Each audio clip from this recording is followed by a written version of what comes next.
देखिए, अगर मंदिर जाने में कठिनाई है, पवन बिंदल जी आते हैं, एक बार जोरदार तालियां इनके लिए, पवन जी के लिए। और हमारे नजरगढ़ से ही हमारे बड़े भैया जी नरेश यादव जी भी आए हैं गौ माता की सेवा के लिए, एक बार जोरदार तालियां इनके लिए भी पीछे बैठे हुए। भगवान के जो भक्त होते हैं वही भक्ति का प्रचार करते हैं। वही मान शंकर हमेशा भगवान के भजन में डूबे रहते हैं। जिनका पूरा संसार तिरस्कार कर देता है, जिसे कहीं पर भी शरण नहीं मिलती, ऐसों को भी भोलेनाथ अपने हृदय से लगाकर रखते हैं। एक बार भूत प्रेत रोते रोते पहुंचे, भोलेनाथ हमें क्यों बनाया गया है सृष्टि में? भोलेनाथ कहने लगे, क्या हुआ कि कोई भी हमसे प्रेम नहीं करता, सभी हमसे नफरत करते हैं, डर जाते हैं सब। भोलेनाथ कहने लगे कि जिससे कोई प्रेम नहीं करता उससे मैं प्रेम करता हूं, सब आ जाओ मेरे कैलाश पर्वत। और इतने बड़े ज्ञानी भोलेनाथ कि जब विवाह हुआ तो देवताओं ने मना किया, भोलेनाथ इन भूत प्रेतों को ले जाकर क्या करोगे, विवाह में इनका क्या काम, छोड़ो इनको। लेकिन भगवान भोलेनाथ ने स्पष्ट कह दिया कि ये मेरे गण हैं, मेरे साथ जरूर जाएंगे। गोमुखहीन विपुल मुख काहू, बिनु पद कर को बहुपद बाहू, विपुल नैन को नैन विहीना, हृष्ट पुष्ट को अति तन खीना। किसी का मुख ही नहीं है, किसी का बहुत सारे मुख है, किसी के बहुत सारे हाथ है, किसी का मुख पीछे की तरफ लगा हुआ है। और जब माता मैना ने देखा तो थाली फेंक कर भागी है, कैसी बारात। लेकिन भगवान भोलेनाथ ऐसे हैं कि जीवन में कैसा भी कष्ट हो, जो स्मरण करते हैं भोलेनाथ की कृपा के पात्र बन जाते हैं। जीवन में सारे रास्ते बंद हो जाएं, कष्ट चरम पर हो, कोई रास्ता नजर ना आए, पुलिस केस कोर्ट केस न जाने क्या क्या लग जाए, तो जो व्यक्ति भगवान भोलेनाथ के मंदिर में जाकर शिवालय के अंदर पोछा लगाता है, उस व्यक्ति के सारे संकटों को भोलेनाथ हर लेते हैं। वह व्यक्ति शिवालय में पोछा लगाएगा और भगवान भोलेनाथ उसकी समस्याओं पर ही पोछा लगा देंगे। इसलिए आप शिवालय में जाकर प्रयास कीजिए कि जब भी मौका मिले तो पोछा जरूर लगाया करो। मुश्किल से 5 मिनट लगते हैं, 5 मिनट पोछा, लेकिन वह 5 मिनट आपके जीवन के लिए वरदान बन जाएंगे। ऐसे हमारे भोलेनाथ हैं। तीनों लोकों में भोले के जैसा दूसरा कोई दानी नहीं।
के दरवाजे खुल जाते हैं।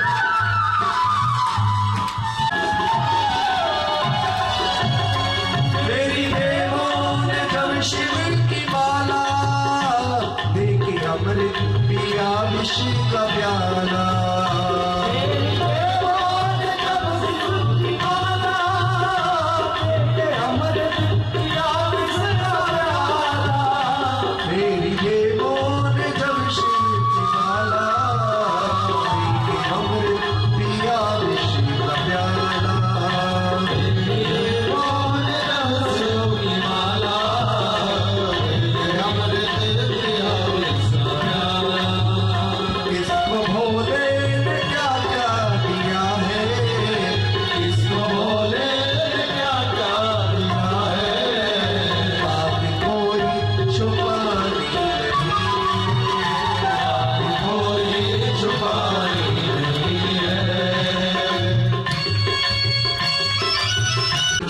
भक्ति का फल यही है कि हमारे जीवन में भगवान की भक्ति दृढ़ हो जाए। शिव सेवा कर फल सुत सोई। भगवान शंकर ऐसे दयालु है कि जीवन में हम उनकी भक्ति करें तो भगवान शंकर की कृपा हमें प्राप्त होती है और प्रसन्न हो जाए तो ना जाने क्या दे दे। रावण को सोने की लंका ही दे दी। इसलिए जीवन में एक बात का ध्यान रखिए कि जीवन में भगवान शंकर की भक्ति हमें करनी चाहिए। अब आगे बेलपत्र, इस समय इतनी अच्छी बेलपत्र आ रही है, अगर कोई 11 बेलपत्र भी चढ़ा दे रोज भोलेनाथ पर, तो हम कहते हैं कि वो व्यक्ति जो समस्याओं में फंसकर अपना जीवन सोचने विचारने में लगा रहा है, 11 बेलपत्र भी चढ़ा दे भोलेनाथ पर, तो उसकी समस्या तो भोलेनाथ चुटकी बजाकर दूर कर सकते। इतना बड़ा बेलपत्र का महत्व है। भगवान भोलेनाथ को सबसे अधिक प्रिय है बेलपत्र। क्या प्रिय है जी? यहाँ पे है कोई बेलपत्र का पेड़ आसपास? बेलपत्र है, यहाँ पर मिलती है बेलपत्र। कहां पर मिलती है? आपके घर के पास है बेलपत्र। कल लेकर आना 11 बेलपत्र। भगवान भोलेनाथ को बेलपत्र बहुत अधिक प्रिय है और यदि कोई व्यक्ति बेलपत्र पर चंदन से राम राम लिखकर चढ़ा दे तो फिर उसकी तुलना तो की नहीं जा सकती। भगवान शंकर बहुत शीघ्रता से प्रसन्न हो जाते हैं। ऐसे हमारे भगवान शंकर हैं। एक भजन है ना, कौन सा? मेरा भोला है भंडारी करे नंदी की सवारी, भोलेनाथ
शरण में आ जाए।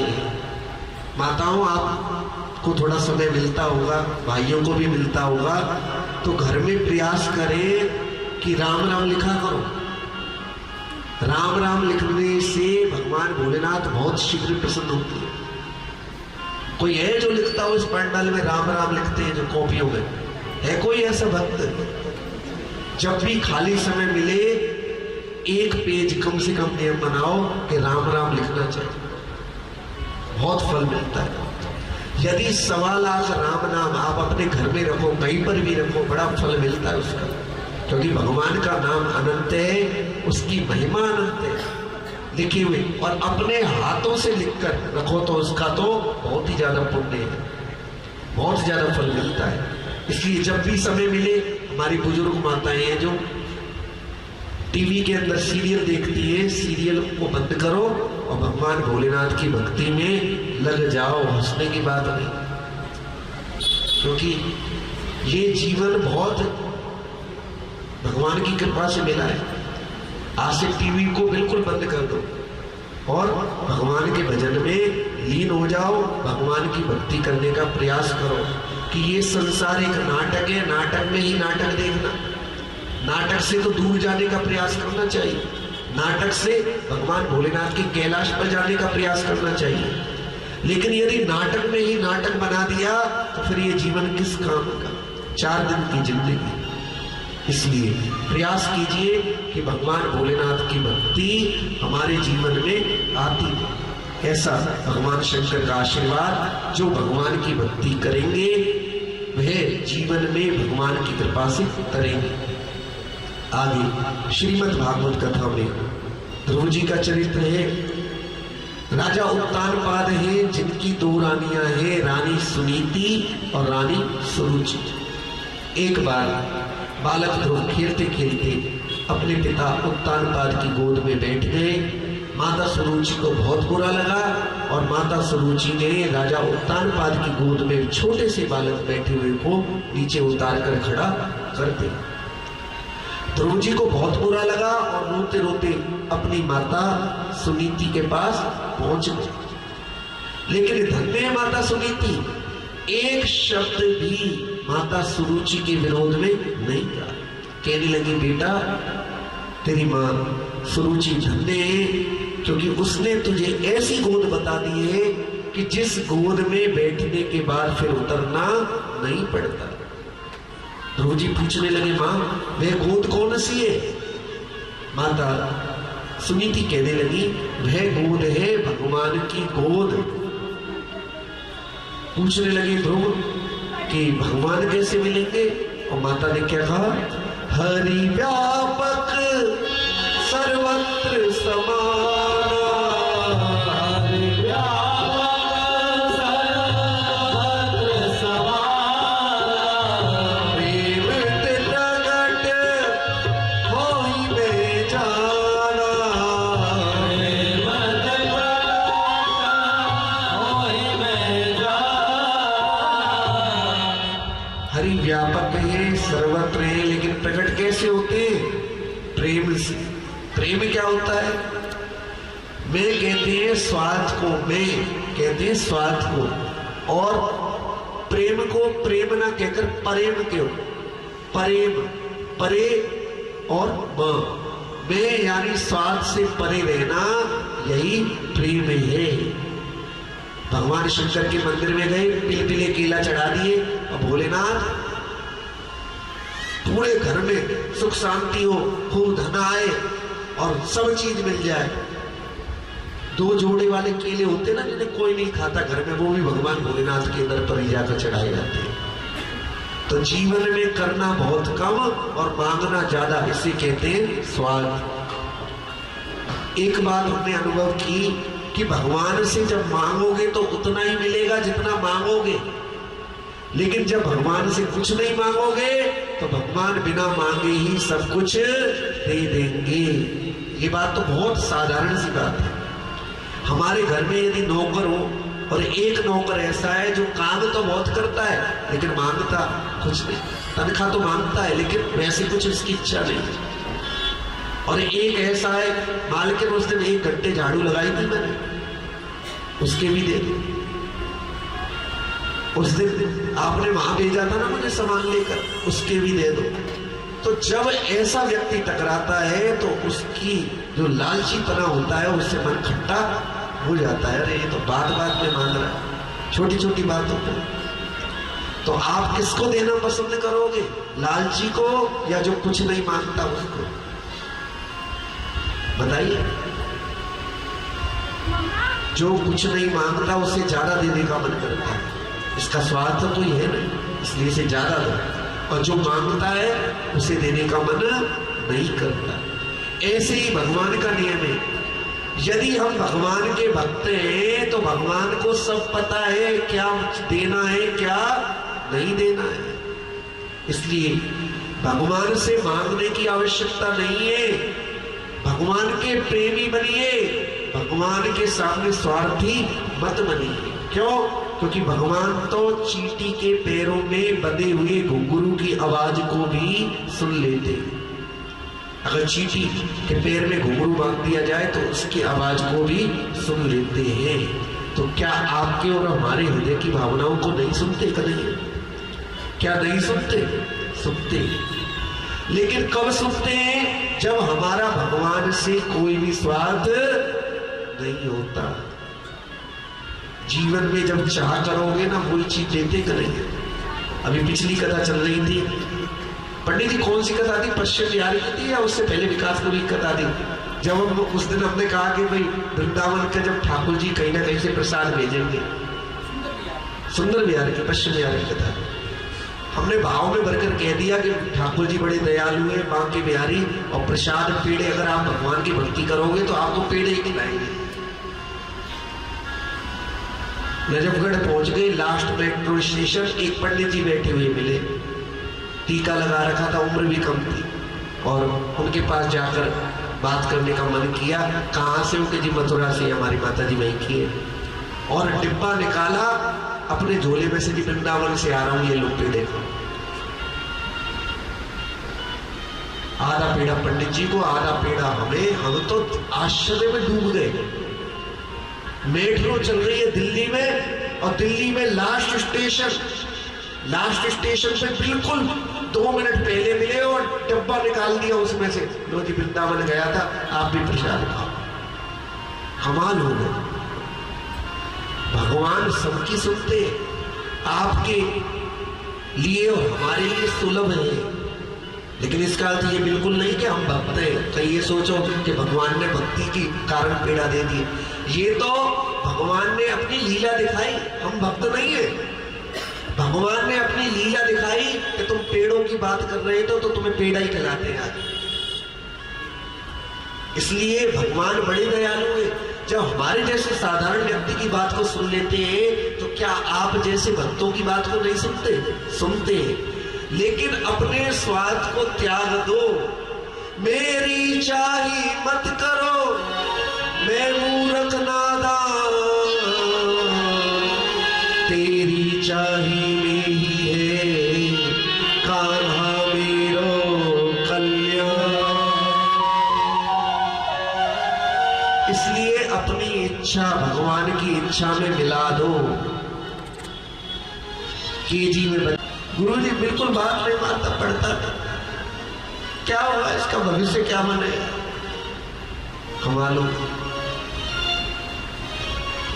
इतनी छोटी छोटी बातों पर ब्लड प्रेशर हाई हो जाता है, छोटी छोटी बातों पर तनाव हो जाता है। केजी का बच्चा क्या बनेगा, क्या नहीं करेगा, पढ़ेगा लिखेगा नहीं लिखेगा, सब निश्चित है। इस संसार में कौन क्या करेगा क्या नहीं करेगा, सब निश्चित है। इसलिए जो निश्चित है उसके विषय में तो हम सोचते रह जाते हैं। लेकिन जिस भक्ति से हम भगवान को प्राप्त कर सकते हैं वह भक्ति हम नहीं करते। जो निश्चित है, जो धन हमें मिलना है वो मिलेगा, लेकिन जो भक्ति हम हृदय से कर सकते हैं उस भक्ति को तो करते नहीं और सोचते रहते हैं संसार के माया के विषय में। लेकिन एक बात याद रख लीजिए कि जो भगवान के विषय में सोचता है कन्हैया उसके जीवन में किसी भी प्रकार की कमी नहीं छोड़ते। राधा रानी सरकार की, गौ माता की जय जय श्री, जय जय श्री, जय जय श्री, जय जय श्री, जय जय श्री। भगवान ने अपने भक्तों के प्रारब्ध को अपने ऊपर ले लिया, खुद बीमार पड़ जाते हैं। इसलिए जीवन में ये याद रखिए कि भगवान के ऊपर जो जितना ज्यादा विश्वास करेगा उतना ही ज्यादा उसी अनुपात में भगवान की कृपा मिल जाएगी। इसलिए छोटी छोटी बातों पर चिंता करना ये भगवान के भक्त का लक्षण नहीं है। क्यों?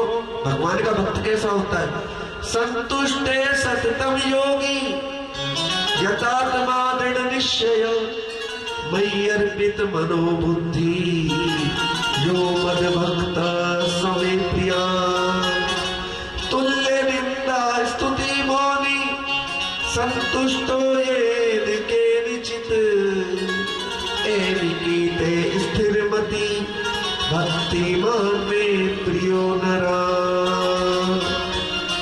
विधाते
मोहन मत मारो, राधा जी करो इशारो, आयो नजर मोहन मत मारो, राधा जी करो इशारो, नैना क्यों करो कमाल,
सदुपयोग कर लो, अगले जन्म में मिले मिले ना मिले कोई गारंटी नहीं है साहब। इसलिए ताली ऐसे बजाओ, अगर मच्छर आ जाए वो भी तो भागता है, उसका उद्धार हो जाए तो ताली ठीक से बजाइएगा। हरे कृष्णा हरे कृष्णा कृष्णा कृष्णा हरे हरे,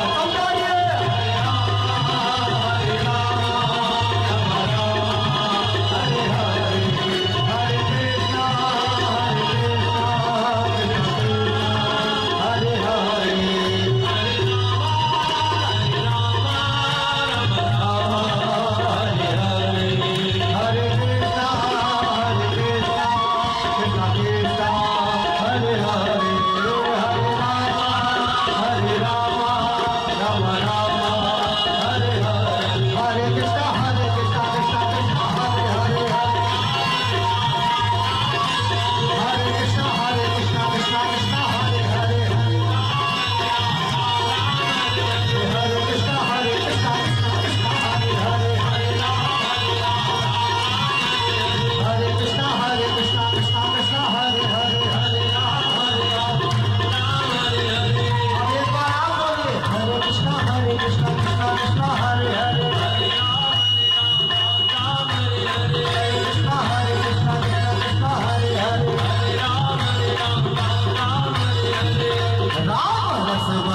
84 लाख योनियों में नहीं नाचना पड़ता। ये कि कन्हैया हम पर रीझ जाए, राधा रानी सरकार की, वृंदावन धाम की।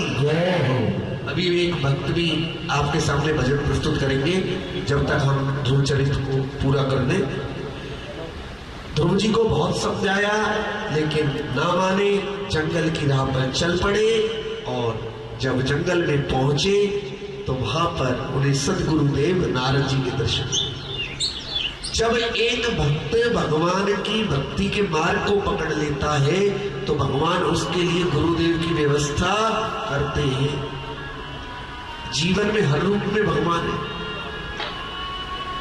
नारद जी मिले, नारद जी ने बहुत समझाया, बेटा घर में तो बहुत बातें होती रहती, जाओ तुम अभी बहुत छोटे हो, कैसे भजन करोगे। लेकिन नारद जी की बात सुनकर ध्रुव जी ने कह दिया, अब मैं घर नहीं जाऊंगा। अक्सर होता है ना हमारे घरों में, बहू मुझसे ही सारी परेशानी, मैं तो जा रही हूं वृंदावन, अब संभाल लेना। तो ले चाबी का छल्ला तिजोरी का। ड्राइवर भेज दिया गया, माता जी को ट्रेन में चढ़ाया हो वृंदावन की में। हाँ जी हाँ जी, रिजर्वेशन पक्का करा दिया। गाड़ी चल रही है और रास्ते में पप्पू की याद आई। छोटा सा पप्पू सो रहा था, जब उठेगा तो दादी दादी कहकर घर को भर देगा। ड्राइवर गाड़ी को वापस लौटा। बहू बेटा सोच रहे हैं माता जी पहुंच गए स्टेशन पर और ट्रेन छूटने वाली होगी। इतनी देर में घंटी बजी, माता जी आ, क्या हुआ, गाड़ी खराब हो गई। ड्राइवर नहीं माता जी नहीं, कहा कि गाड़ी वापस कर दो। अरे बेटा क्या बताऊं, पप्पू की याद आ रही थी, मैंने सोचा कहीं बीमार ना पड़ जाए इसलिए वापस चली आई। और हाँ बहू मेरा चाबी के छल्ले को वापस कर दो। तो इसको कहते हैं मरकट वैराग्य। बंदर की तरह कभी इस डाल पर कभी उस डाल पर। लेकिन जो भक्त होता है उसका वैराग्य पक्का होता है। ध्रुव जी की जब लगन को देखा तो नारद जी ने उन्हें ओम नमो भगवते वासुदेवाय का मंत्र दिया और मधुवन में जाकर जप करने का परामर्श दिया। ध्रुव जी मधुवन में गए, 5 वर्ष का छोटा सा बालक है। उसकी लगन देखिए, इतनी कठोर तपस्या की भगवान के लिए कि भगवान भी उसके सामने प्रकट हो गए। बालक ध्रुव जी बोलना तो बहुत कुछ चाहते हैं लेकिन आंखों में आंसू भरे और प्रेम के कारण कुछ बोल नहीं पाते। भक्त की ऐसी स्थिति होती है। परम प्रेम और पुलक शरीरा,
बल्कि भगवान का भक्त तो भगवान को भी देने वाला होता है।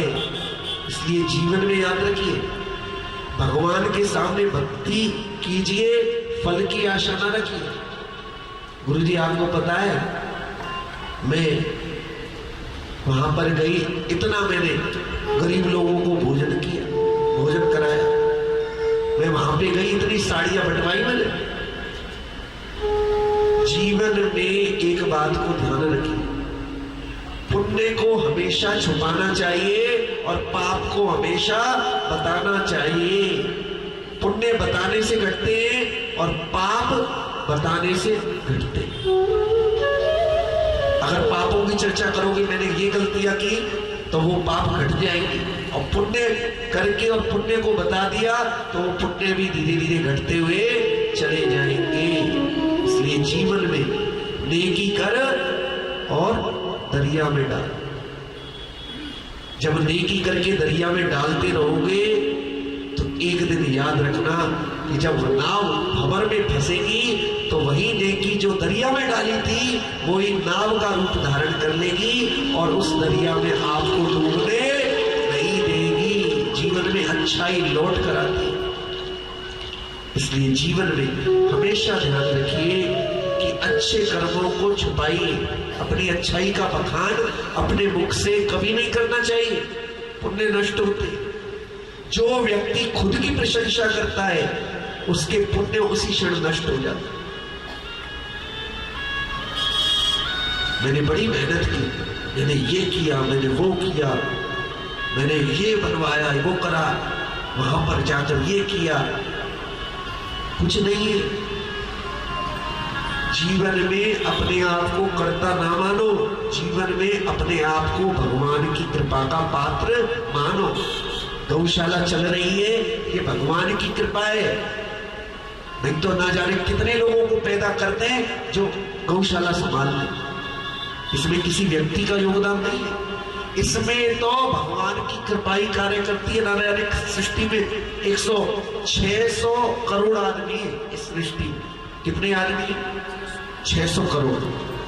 135 करोड़ तो भारतीय भारत में। 135 करोड़ में से मान लो 20-30 हजार गौशाला होगी तो क्या संभालने के लिए 20-30 हजार आदमी नहीं है भगवान के पास? लेकिन यदि कोई अच्छा कार्य करवा रहे हैं तो इसमें केवल और केवल भगवान की कृपा ही मुख्य है, जो भगवान ने हमें माध्यम बना दिया है। हम करता नहीं है, हम भगवान की कृपा के पात्र हैं जो भगवान हमें यश देना चाहते हैं, नहीं तो किसी से भी करवा ले कार्य। इसलिए हमेशा अच्छाई को छुपाइए और अपनी बुराई को बताइए।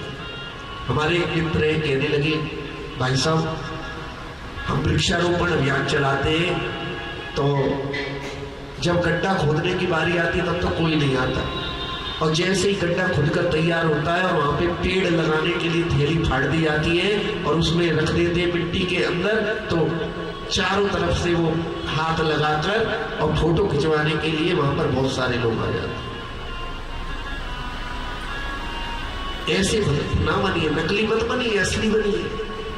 पौधे लगा दिए, ना पानी दिया, ना उसके बाद कुछ किया, और 4 दिन बाद वो पौधा जो नर्सरी में था वो भी सूख कर मर गया। तो ऐसे भगवान को निर्मल मन पसंद है। आप किसको दिखाना चाहते हो? किसको दिखाना चाहते हैं? संसार क्या दे देगा हमें? किसके दर से फल मिलेगा? भगवान के दर से। और भगवान कैसे?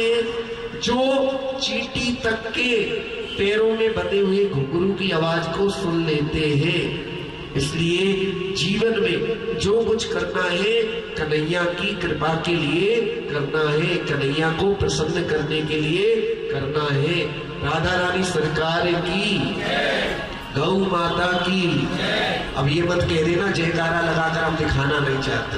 जयकारा तो लगाना ही पड़ेगा, जयकारे में कोई छूट नहीं है। राधा रानी सरकार की, वृंदावन धाम की, राधा रानी सरकार